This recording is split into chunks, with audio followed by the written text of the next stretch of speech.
এই পশ্চিমবাংলায় যেখানে বিরোধী দলনেতার সুরক্ষা নেই, সেখানে এই রকম অসুরক্ষিত বাংলায় কি ধরনের গণতান্ত্রিক নির্বাচন হবে তা আপনারা বুঝতেই পারছেন।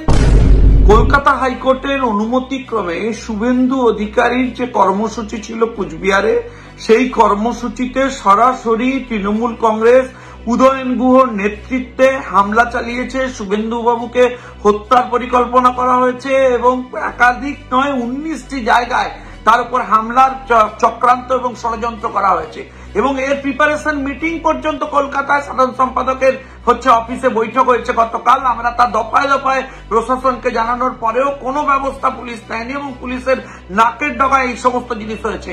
ভোট পরবর্তী হিংসায় খুনের মামলার আসামি উদয়ন গুহকে কেন গ্রেপ্তার করা হবে না, কেন ছেড়ে রাখা হবে, কেন বিরোধী দলনেতারা গণতান্ত্রিক অধিকার তাদের রক্ষা করতে পারবেন না বা পালন করতে পারবেন না কুচবিহারে, সেই প্রশ্নের উত্তর আজ সরাসরি নেই। ভেঙে ফেলা হয়েছে তার বুলেট প্রুফ গাড়ি পর্যন্ত।